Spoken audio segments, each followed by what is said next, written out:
Welcome to the Qasim Rashid Show, a civil rights lawyer here to expose all forms of injustice with a sprinkling of dad jokes in between. Here's your host, Qasim Rashid. Good morning, Happy New Year, and peace be upon you this beautiful Sunday or whenever you're tuning in from. My name is Qasim Rashid, and this is the Qasim Rashid Show here on Sirius XM Urban View Channel 126. The most awesome show in the multiverse, the most awesome show of 2025. My friends, as always, I want to thank you for tuning in. I hope you had a wonderful and safe New Year. My prayers go out to the people of New Orleans. We'll talk about that in just a moment. I'm grateful for the amazing support each of you showed in 2024, and I'm excited about what we have coming up in 2025. We've got a great show lined up. Before we dive in, I'm going to make a hard ask to make sure you hit that subscribe button. I'm going to give you 3 reasons. One, I'm a trained human rights lawyer. I provide accurate and timely facts at a time when billionaires are buying media outlets for corporate clickbait headlines. We'll talk about that today too. So you know you're going to get accurate and timely facts from me too. Beyond just insights, I focus on providing real calls to action. It's not just about calling out the injustice, but what actions do we need to be taking to enact justice? And so you know you're getting insight on how to bring about meaningful change. And then finally, subscribe for free. My content is never paywall. Subscribe for free. If you want to do $6 a month, a cup of coffee a month, fantastic. But I'm here to build trust and to protect human rights, not to limit access. So especially if you're listening on Substack, make sure you hit that subscribe button. And if you have a subscription, make sure you give out a gift subscription as well, because that's how we build this movement, build this community. Again, grateful to each of you for your trust, and I want to make sure I cherish that. I'm going to talk about 3 things today, and I'm willing to bet, unless you are a history buff of some sort, you have not heard of Elizabeth Freeman. If you have, I'm impressed, and you'll appreciate this deeper dive. If you don't, then you're missing out on perhaps, how do I say this properly? You're missing out on perhaps the most consequential Black woman in American history, and perhaps the most consequential person in American jurisprudential history. You'll see what I mean in a minute. She's that important. And if you haven't learned about her in school, you need to call your history teachers and ask them why. Elizabeth Freeman. 2, new data, actually, we're staying in Massachusetts here because Elizabeth Freeman was from Massachusetts. 2, new data out of Harvard shows already the devastating impact of repealing affirmative action. And I want to spend a few minutes doing a deep dive on this data because it shows that it's not affirmative action that was ever the problem. It was and always is and still is legacy admissions. And I wrote a piece on this. It went viral. It got thousands and thousands of shares. And I asked MAGAs, people who supported repealing affirmative action, to provide any kind of rebuttal. And I got 2 rebuttals. One about SAT scores, which we'll talk about, and one that it's so hilariously bad that I just got to talk about it in full. But hold me to that, it's really bad. And then 3, I want to talk about the New Orleans attack and really what is terrorism compared to another potential attack that happened in Virginia and the woman in Florida arrested for terrorism for allegedly threatening an insurance company. This horrific attack out of New Orleans to start the new year has already been hijacked, no pun intended, by the right to further demonize immigrants and then Muslims. And we need to talk about what happened, where we are, and where we're going. All right, let's start with Elizabeth Freeman, because I'm beginning to realize there's a lot of folks who have no idea who she is, what she stands for. And to be honest, that's kind of scary to me, because she is one of the people who built a network, built an example of what we should be following right now in 2025 as we're facing the scourge of fascism. So let me start with this. Let's first talk about the context, right? Jimmy Carter's passing made me reflect just how young our nation actually is. Consider this. President Carter was born in 1924 and he died in 2024. So he died at the age of 100. But when he was 32, fully grown adult, a man named Albert Henry Wilson died. Albert Henry Wilson was the last living Civil War veteran. So think about that. A guy we were just chatting with a couple of days ago was 32 when the last Civil War veteran died. Wilson was born in 1850, and he died in 1956 at the age of 106. Now, here's the crazy part. Wilson himself was 19 years old, again, fully grown adult, when the last Revolutionary War veteran died, Daniel Frederick Bateman. Bateman was born in 1759 and died on April 5th, 1869. So this is a man who fought in the Revolutionary War and then lived through the Civil War as well. And when Wilson was 19, Bateman died. So what does this have to do with Elizabeth Freeman? I'm getting to that, I promise. But I'm sharing all this for context because it tells us that a man who lived with us and died just a few days ago at the end of 2024 was a fully grown adult when the last Civil War veteran died, who himself was a fully grown adult when the last American Revolution veteran died, a guy born in 1759, for God's sake, before this nation even existed. And so the first point I want to bring up is when people say, well, why don't you get over slavery, or why don't you get over Jim Crow? It was so long ago. It was yesterday. It's here. Like the legacy and the impact of that is here. And we're talking a man, basically a grandfather, a father, and son, if you think about it. It's basically one family.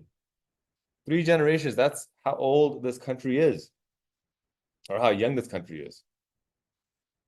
And what these men accomplished in their times was remarkable, right? Winning the American Revolution, winning the Civil War.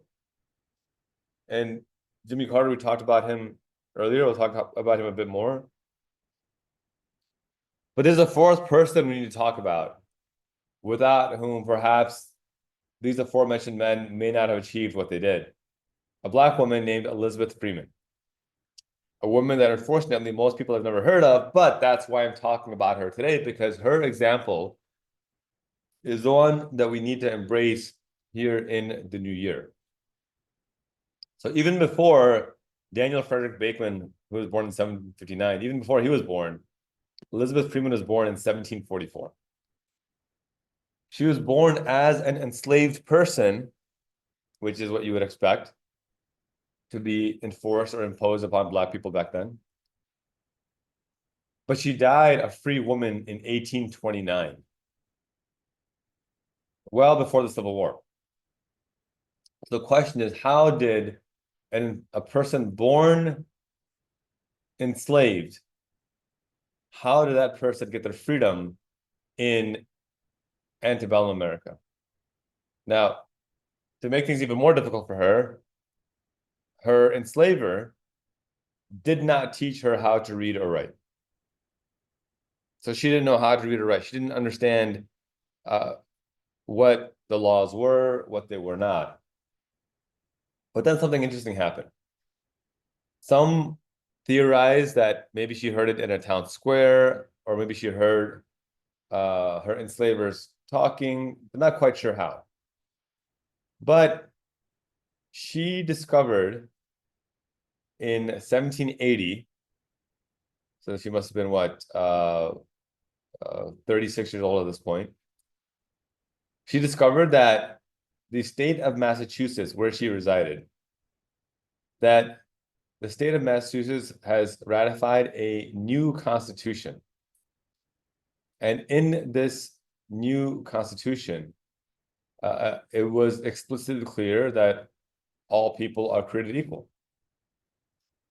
And so she thought, okay, well, if I'm a human being and the Constitution says all people are created equal, well, then I should be free as well. And so what she did was she went around looking for a lawyer. And she finally finds a lawyer who was by no means at the forefront of the abolitionist movement, but he was abolitionist minded. And I make that nuance clear because this was not a matter of a white savior coming in to save her. It was her going to a white lawyer and saying, hey, I need you to get off your ass and do something. And what I need you to do is to file this lawsuit. And so she convinces Theodore Sedgwick to file this lawsuit on her behalf in Massachusetts State Court that, hey, the Constitution says all people are created equal. It's been ratified now. It's our state constitution. Why do we still have enslaved people?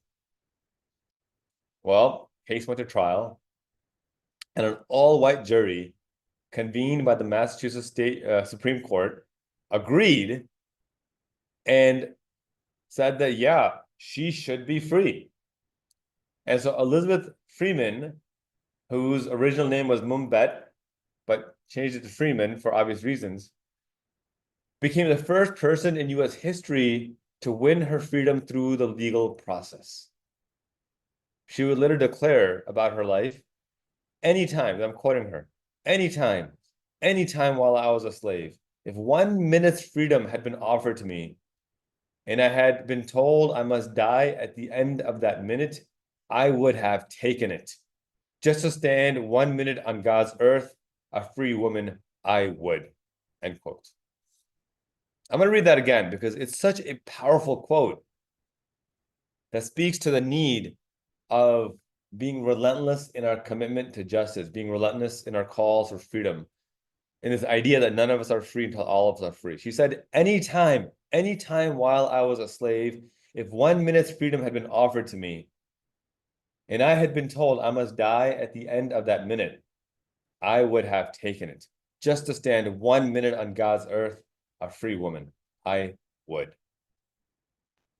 And so I bring up Elizabeth Freeman because as the struggles before us in 2025 seem insurmountable, I reflect on the struggles of not just Elizabeth Freeman, but the three men that I mentioned, these icons.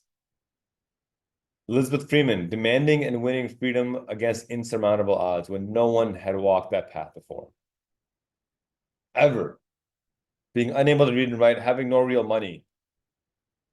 Daniel Frederick Bateman, establishing a nation against tyranny. Albert Henry Wilson, uniting a nation ripped apart by slavery and by white supremacy. Of course, Jimmy Carter demanding universal human rights against overwhelming opposition.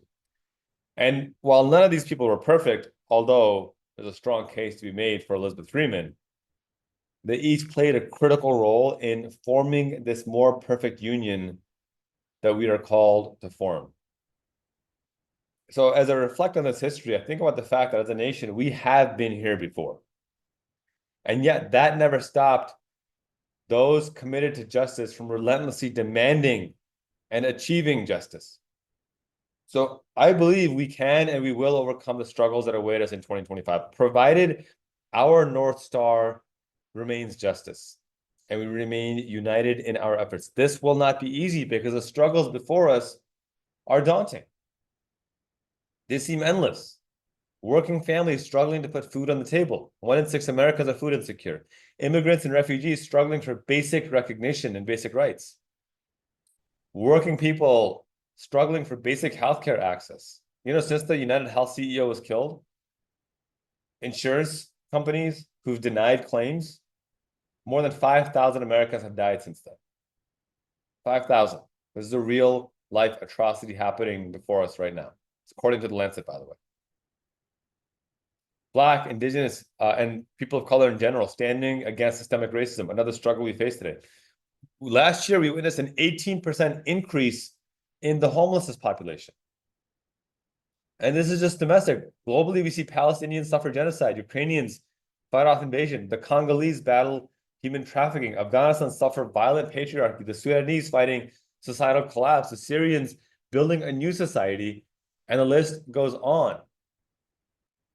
And while these struggles seem overwhelming, I'm constantly reminded of the wisdom of James Baldwin that despair is not an option. Hopelessness is not an option.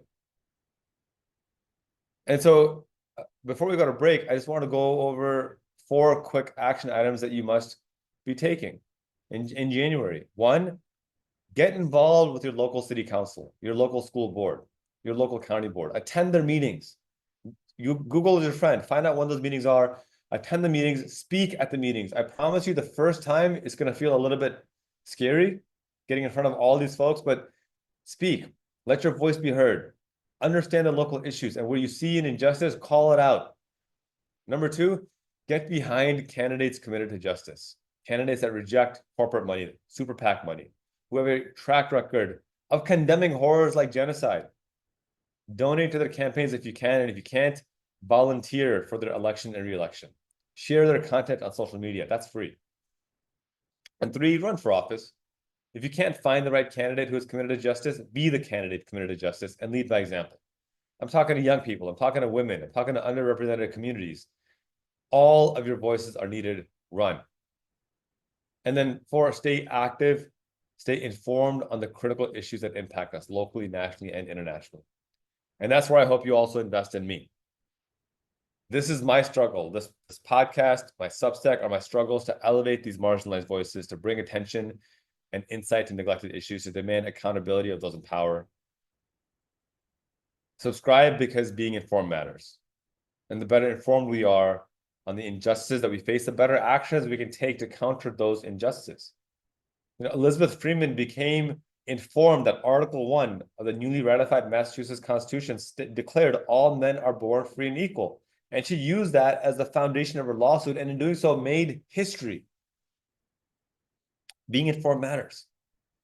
Next, subscribe because billionaires have bought media outlets to turn a clickbait profit rather than ensure that Americans are actually informed on the things that matter. I've talked about this dangerous capitulation of corporate bought media numerous times and how it's just unsustainable. But finally, subscribe because you believe in me, in my struggle for human rights advocacy, and in the idea that we should invest in people on the front lines of human rights issues working to uplift society. I'm not funded by billionaires. I'm not a billion-dollar corporation. I'm a human rights lawyer doing what I can to ensure we uphold justice and build a better future for my children and for your children. And we are facing major struggles in 2025. Different struggles, but not dissimilar to the struggles battled by President Jimmy Carter and Civil War hero Albert Henry Wilson and Revolutionary War hero Daniel Frederick Bateman and human rights legend Elizabeth Freeman. And like them, we will struggle, and like them, we shall overcome. Even if we advance one small, tiny step, it is a step forward, and that's what matters. So in 2025, may we successfully uphold justice in all we do. May we protect the rights of the marginalized, and may we stand united with sincere goodwill to our neighbors of every faith and no faith, of all backgrounds.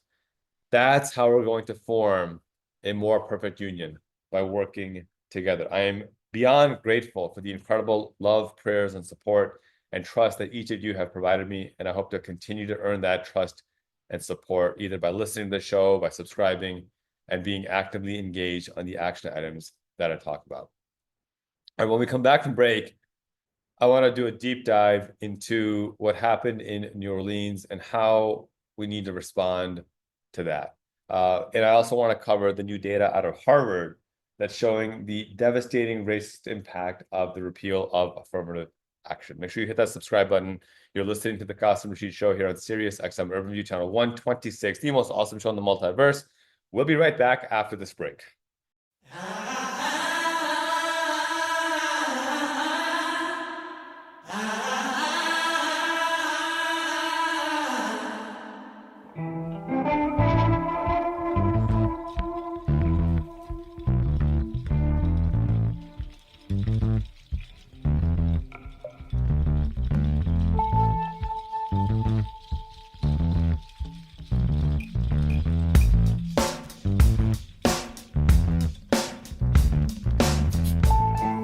Welcome back. You're listening to the Qasim Rashid Show here on Sirius XM Urban View Channel 126, the most awesome show in the multiverse. Happy New Year to each of you. Happy 2025. We just went over a segment that talked about Elizabeth Freeman and how her resilient example of being relentless in the fight for justice through the legal process ended up helping her win her freedom and making history. And what I love about her story is there's no white savior complex there. I mean, she exemplified taking what she had and making the most of it, and it was enough. It's just fantastic. It's not to say that she didn't have help. She obviously did, but she was the genesis, and no one can take that away from her. I'm kind of shocked that we haven't seen a movie about her life, like a biopic, because man, I mean, just brilliant. And I'm thinking, I don't know. I'm thinking there's so many amazing actresses that could be cast for this. Just so many. And you already know who you're thinking about. Whoever you're thinking about is the person that we should have. But there should be a biopic on this because the work she's done is legendary. Let's talk about the work we have to do today. New data out of Harvard shows the devastating effects of repealing affirmative action. You know, the right-wing assault on all things diversity is in full speed ahead, whether it's attacks on critical race theory, diversity, equity, inclusion, or affirmative action. These right-wing MAGAs have waged an all-out culture war on anything that basically makes them uncomfortable. None of it is based on fact.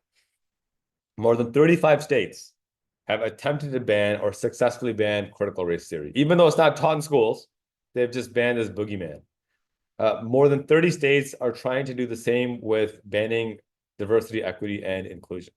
And some corporations, a lot of corporations have repealed or defunded their diversity initiatives significantly. And now, since the Supreme Court repealed affirmative action, we're seeing some hard data from Harvard University on just the devastatingly racist impact that it's having on higher education.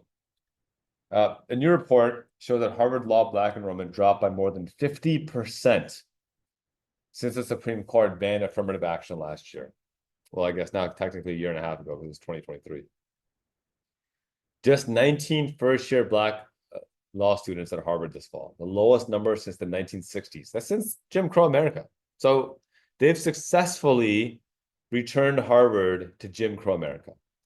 The Harvard Crimson, which is the university's newspaper, reports, quote, according to the data, which is submitted to the American Bar Association, the number of Black students in Harvard Law School's first-year class decreased from 43 students the previous year to 19 students this year. The number of Hispanic students also decreased from 63 students to 32 students. Meanwhile, the number of Asian students climbed from 103 to 132 students. So first, and I say this as an Asian American, a reminder that the Asian plaintiffs who brought this lawsuit to repeal affirmative action, they were backed by right-wing MAGA funders. Let's be very clear about this.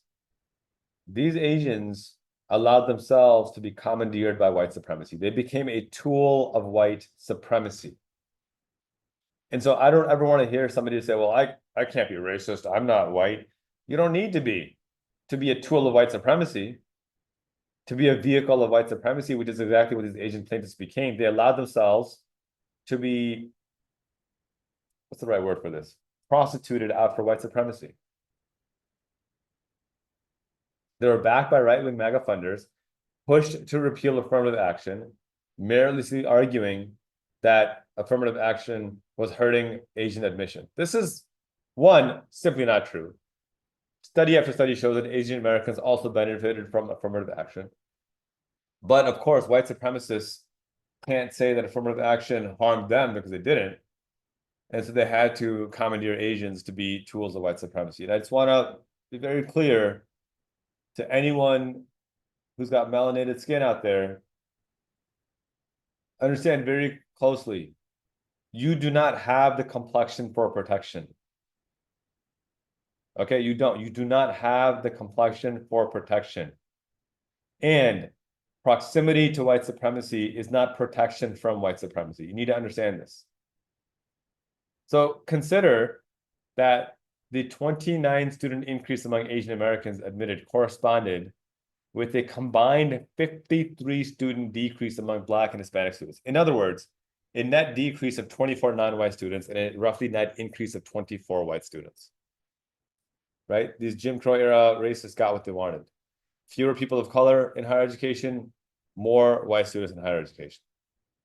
Now, MAGAs will no doubt argue Well, this is the logical result of an admission based on merit, as opposed to affirmative action. What are you complaining about? Well, anyone making this argument is either deliberately dishonest or hopelessly misinformed or a combination of two. And here are the facts why. Well, first, we need to understand the history of who affirmative action benefited the most, because it was not Black people. In reality, the demographic that benefited most from affirmative action, more than Black people, more than Indigenous people, more than Latinos, more than Asians, combined, are white women. I'm going to say that again. The demographic that benefited most from affirmative action, more than Black, Indigenous, Latino, and Asians combined, are white women. They benefited the most. Time magazine does an excellent report on this. It says, quote, while people of color individually and as groups have been helped by affirmative action in subsequent years, data and studies suggest women, white women in particular, have benefited disproportionately. According to one study in 1996, 6 million women, the majority of whom were white, had jobs they would not have otherwise held but for affirmative action. Another study shows that women made more than 7 times greater gains in employment at companies that do business with the federal government, which are therefore subject to federal affirmative action requirements. Even in the private sector, the advancements of white women eclipse those of people of color. So these racists are so racist that they will throw white women under the bus to advance their own initiatives, which is telling because white women still voted overwhelmingly for Trump for the 3rd time in a row. But that's neither here nor there. Likewise, we need to understand that affirmative action was never about accepting unqualified people, whether they were women or women of color or people of color. Affirmative action was never about accepting unqualified people. It was always about ensuring that underrepresented qualified people also had a fair shot at acceptance. It did not say you need to take this less qualified Black person or this less qualified woman. It said that in making your decision, you need to make sure you also consider qualified Black people, qualified women. That's all affirmative action said, because you had these Jim Crow era policies that explicitly said non-whites need not apply. Black people need not apply. Asians need not apply. I mean, women didn't have financial autonomy till the Equal Credit Opportunity Act of 1974, for God's sake. The actual Jim Crow laws on the books openly discriminated against allowing anyone non-white male from applying for a job or for education. Like, this is not complicated. Prior to affirmative action, universities and corporations systemically discriminated against non-white applicants for the entirety of American history up through Jim Crow. This is why even post-Civil War, Black Americans were forced to build what's now known as HBCUs, historically Black colleges and universities. Why? Because even after the Civil War, white supremacists still said, we're not going to let Black kids learn. They denied enslaved people in education. And then even after the Civil War, they denied Black children education. When W.E.B. Du Bois made history in 1895 as the first Black PhD graduate of Harvard University, he famously and beautifully and correctly said, the honor, I assure you, was Harvard's. And he was right. Affirmative action required universities and corporations to finally also consider non-white applicants when making hiring decisions. It didn't force them to accept unqualified women or Black people. It required them to also consider qualified women and Black people. And the ample data backs up how such diversity has historically benefited the economy and innovation on a national and international level. And the claims that we're somehow in some post-racial society are simply not backed by facts. And so, final point before we go to break is, let's talk about the real unqualified admission issue. And this is where I asked people to provide a rebuttal. One guy said, well, SAT scores. Yeah, and there's ample studies about SAT scores that show how it was crafted with the lens of Jim Crow. You cannot tell me that a standardized test is going to accurately determine a person's intelligence when the resources provided to one demographic are hundreds of billions more than another demographic. What I'm talking about is fact. Study by EdTech showed that annually white schools get 20 billion more in education funding than non-white schools. You think that's not going to help SAT scores? Give me a break. Another person sent me an article that said, the headline said, affirmative action is about fewer white people, and that's okay. And it had the name of the journalist on there. I Googled the journalist. She's a writer for a nonprofit journalism outlet called ProPublica, which is an amazing, just brilliant outlet. They've won like 7 or 8 Pulitzers. And ProPublica addresses this article by this woman, and they say, hey, this article is made up. Our journalist did not write this. We don't know who wrote it, but it's fabricated. We didn't write anything remotely like this. So the best argument these magas have is a made-up article that doesn't actually exist. They're making up a fake target to make themselves feel better. That's how desperate they are to play victim. But let's talk about the real unqualified admission issue. If anybody truly objected to unqualified admissions, they would have attacked and repealed legacy admissions, not affirmative action. And the receipts make this explicitly clear. White conservatives protested the 8% Black students at Harvard. Meanwhile, you ready for this? Legacy admissions and sports admissions accounted for 43% of white students at Harvard. And so you're thinking, well, that's fine, but they were still qualified. No. A study by the National Bureau of Economic Research and another by UCLA confirms that 75% of these white legacy students would have failed to qualify on merit. I'm quoting, the UCR study cites research that found that 43% of Harvard's white students were admitted through what researchers call the ALDC status, athletic legacy, dean's preference, or children of faculty status. And that 75% of these students would have been rejected without their status. Comparatively, less than only 16% of Harvard's Black, Asian, Latino students were ALDC status. So think about that. If conservative outrage is truly about the lack of meritocracy, their exclusive target, should have been legacy admissions. Even if we go with the false and just BS claim that every single Black person admitted was admitted due to affirmative action and they were unqualified, even if we go with that claim, the number of those admissions still pales in comparison to the factor of 10x more unqualified white legacy students admitted. And imagine that being the case since Jim Crow was repealed. Imagine that being the case since Harvard was founded centuries ago. But complete silence from conservatives on the fact that even though nearly half of white students admitted at Harvard were legacy, and 3/4 of those students would not have qualified without legacy, I can't imagine why they're quiet about that. Could you imagine if half of all Black students admitted were legacy and the majority of them, 3/4 of them, would not have qualified off of merit? Conservatives' heads would explode. They would lose their minds. They would absolutely lose their minds. But no, because it's white students, they're okay with it. Which goes back to my earlier point. Asians allow themselves to be used as a tool for white supremacy, and it's disgusting. The bottom line is this, guys.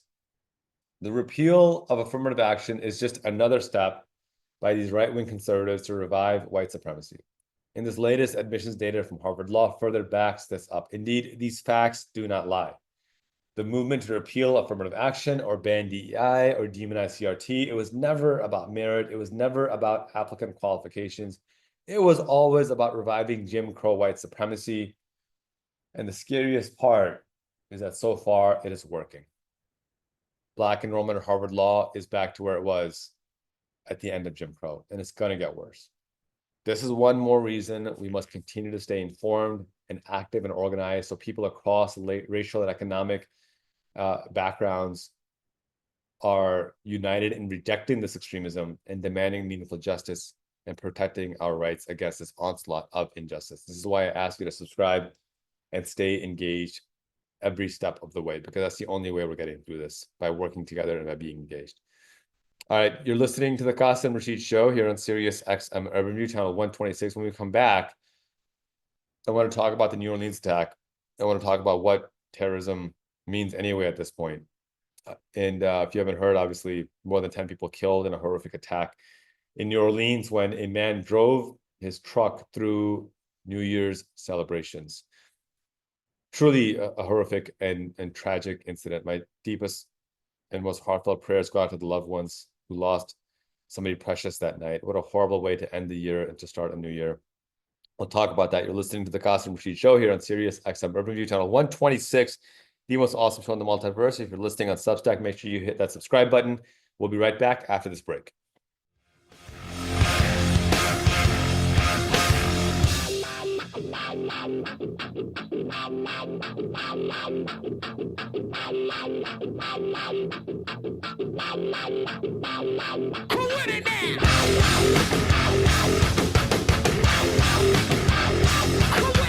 Welcome back. You're listening to the Qasim Rashid Show here on Sirius XM Urban View Channel 126, the most awesome show in the multiverse. If you're listening on Substack, make sure you hit that subscribe button so we can continue this advocacy. I want to talk about two important things as we close out this inaugural show of the new year. One, I want to talk about a phrase that seems complicated, but it's really simple once you break it down.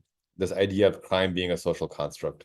And what I mean by that is oftentimes things that we say, well, that's definitely a criminal act. It's really in the eye of the beholder. And I'm going to give you an example of that. And the reason why this matters is because we want a society where crime is objective, where right and wrong are objective, right? Because we want people to be held to the same standard. If I drive my car at 100 miles an hour and strike somebody on the street and kill them because I was going 100 miles an hour at a 25, I should be held to the same standard as somebody who somebody else who does the exact same thing. We see in society where people commit the same crime, but depending on who they are, they get off. Some people are held accountable. Some people get off scot-free. And I'm going to give you an example of that right now. We're seeing this horrific case come out of Florida where a woman, a mother of three, Brianna Boston, was denied her health insurance claim through Blue Cross and Blue Shield. And she got frustrated and said, delay, defend, oppose, you people are next. And Blue Cross and Blue Shield called the police. They called the FBI. They showed up at her house. And she said, look, I was just angry. I don't even own a gun. They denied my health insurance claim. And I'm just upset. And I just said that phrase because that's what's in the media right now. Well, they arrested her, booked her, charged her with terrorism, put a $100,000 bond on her, and now she's under house arrest wearing a GPS monitoring device awaiting trial, facing 15 years in prison for terrorism charges, for saying delay, depose, defend, you people are next. 15 years in prison she's facing for that. Had to pay a $100,000 bond. So you compare that with a guy named Brad Spafford out of Virginia, 36-year-old white guy, who had the FBI just found the largest stock of illegal homemade bombs ever at his home. More than 150 bombs. And to give you an idea of how long he'd been working on building these bombs, a couple years ago, he blew off 3 of his fingers making these bombs and continued to make these bombs. Why? Well, because he wanted to kill the president, specifically Vice President Kamala Harris. He had a gun range on his property where he had multiple illegal guns. And his target practice was a picture of Joe Biden. He went on to openly advocate assassinating Kamala Harris repeatedly. And then when the feds asked him, he lied that, nope, I don't have any illegal guns. I don't have any bombs. What are you talking about? So this guy, just to recap, multiple illegal guns, 150 illegal bombs, blew off his own fingers, advocating killing Kamala Harris, advocating killing Joe Biden, lied to the FBI. He gets arrested, pays a $25,000 bond, and then gets released for one weapons charge, not charged with terrorism at all. So empty words against an insurance company, terrorism. But actual illegal bombs, and illegal weapons and lying to the feds and threatening to kill the vice president, apparently that's just free speech. This is what we mean when we say crime is a social construct. And so as you think about this, again, recognize that this isn't just because the way things are made this way. And they're made this way, we can make them better. We can make them truly built on meaningful justice. I needed to get that off my chest because I think it's just insufferable that this is the reality. Now, the next story, and we'll close with this story in the last 10 minutes of the show, is this horrific attack in New Orleans where a U.S. Army veteran, 10-year veteran of the U.S. Army, a U.S. citizen, born and raised in Texas, apparently rented a truck and drove through a crowd in New Orleans, killing at least 10 people. Some estimates have seen as high as 15, injuring 200 or more. Guy's name is Shamsuddin Jabbar, 42-year-old U.S. Army veteran from Texas. And the story is bewildering, it's bizarre. And again, my deepest condolences and heartfelt prayers to the families who lost a loved one that night. And a horrific atrocity that nobody should ever have to suffer through. It's important to me that we call out this injustice and call out this horrific crime and atrocity for what it is. And we are accurate. Unfortunately, what we saw from right-wing media, what we're seeing from right-wing politicians and pundits is a complete exploitation of this. Fox News came out with a headline saying New Orleans terror attack origin was from a truck that entered the U.S. through the southern border in November 2024. None of this is true, by the way. Did not enter the southern border.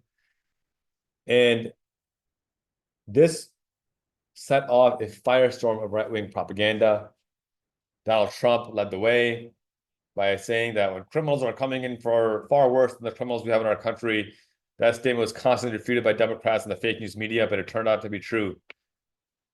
And then he talks about New Orleans, ignoring that New Orleans was not done by an immigrant. It was done by a U.S. citizen, an Army veteran, for God's sake. But that was enough.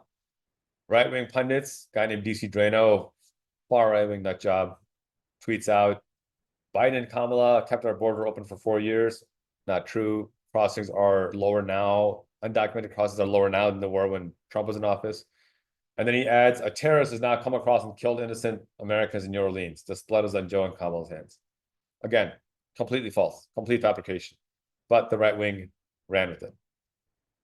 Well, eventually it became clear that this was a U.S. citizen. It was not an immigrant.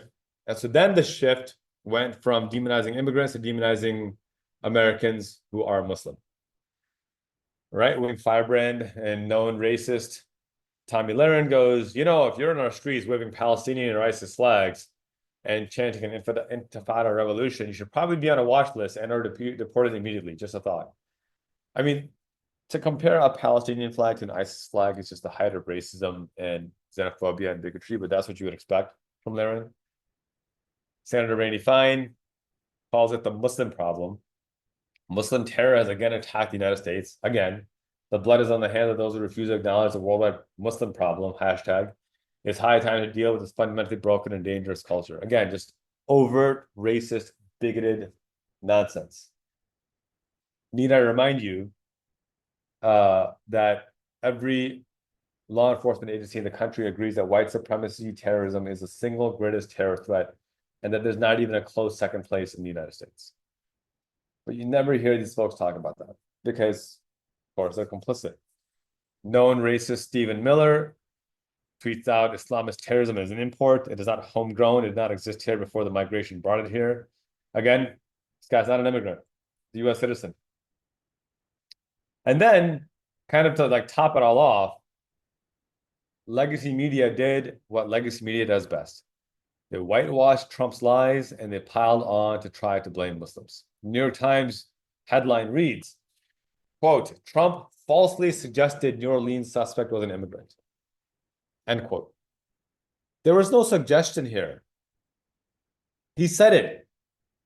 He lied. He flat out put out disinformation, trying to deceive people and create fear of immigrants to advance his racist, fascist agenda of blocking all immigrants and deporting immigrants here in the United States, getting rid of birthright citizenship. This is the fascist playbook out of Hitler's playbook. And the New York Times, rather than saying Trump lied, Trump falsely suggested. I mean, I guess they don't have the word lied. I'm trying to differentiate between the New York Times and New York Post at this point. I really don't see a difference at this point. And then they go on to say officials trying to determine if New Orleans subject had ties to terrorist groups. Okay. But then their headline says, U.S. officials have warned that the conflict in Gaza and Lebanon could spill into the United States. And they provide zero evidence for this. They're just making stuff up. Literally just adding commentary without a shred of fact or decency or integrity, just literally making things up for clickbait headlines. And so this is a reality that we face. Meanwhile, the actual necessary reporting on the horrific genocide being committed upon Palestinians is vanished from the New York Times. They talked about Netanyahu getting prostate surgery for his stage 3 cancer, but nothing about the fact that he has bombed 110 hospitals and medical centers. They talk about how these terror groups might be inspiring terrorism here in the US, but nothing about the fact that a UN inquiry in 2024 summer asked the Israeli military to provide any evidence that Hamas was hiding in any of the 110 hospitals and medical centers that they bombed and obliterated. And they provided zero evidence of that whatsoever. None. And so as we watch these new images of obliterated children from the Israeli military bombing of the al-Masawi tent camp, it's just another reminder that this is an offensive siege on children. This is not a defensive war between states. Certainly not between sovereign states. Israel defending these bombings of these facilities because, quote, Hamas hides there is just not true. And the New York Times doesn't have the integrity or the courage or the journalistic courage to call it out for what it is. Again, last summer, a UN commission asked Israeli military to provide any evidence, any whatsoever, that Hamas is hiding in the 110 or so hospitals and medical centers that Israel bombed. They provided zero evidence, none. These are war crimes. This is genocide. And until and unless we call it out for what it is, we're going to continue to watch this atrocity unfold before our very eyes. It's really as simple as that. Until we play a more active role in raising our voices, it's going to get worse. And I need to emphasize something, that the way the US government is enabling and funding the atrocities we're seeing inflicted upon the people of Palestine, this should be instructive for every person out there, because that becomes a test ground. That becomes a test case. And if they can get away with it over there, they can get away with it over here as well. We don't need to compare scars and atrocities to recognize injustice. If I told you that the US government is actively killing 5,000 Americans a month, 6,000 Americans a month, they are forcing policy and killing 6,000 Americans a month, you'd be outraged, rightfully so. So then why aren't we equally outraged when we point out the Lancet study that due to the denied basic healthcare access, 6,000 people a month are dying, preventable deaths in the United States because they don't have basic healthcare. And this is a policy enacted and enforced by politicians serving in our United States Congress. Do you see the point? It doesn't have to be bombings for it to be injustice. That's one form of horrific injustice. It's a very deliberate, very violent death. And denying somebody cancer treatment and watching them slowly wither away and die is also another form of violence. It may not be as quick, may actually be more painful because it's long lasting, but I assure you the end result is the same and is built on the same injustice of putting profits over people. This 2025, I want you guys to channel the energy of Elizabeth Freeman and just be relentless. Recognize the power you have to be engaged, to be involved, and to play a meaningful role in the future of this country. James Baldwin reminds us over and over and over again that despair is not an option. Hopelessness is not an option. Taking action is the option that we should be embracing at every single opportunity. All right, y'all. Thank you all for tuning in. I wish you a happy and safe and blessed 2025. Be sure to follow us on social media at Qasim Rashid across all platforms. Be sure to hit that subscribe button if you're listening on Substack, and gift subscription if you're already subscribed, so we can continue to advance the show that builds on compassion, justice, and accountability for those in power. We got a great show lined up for next week.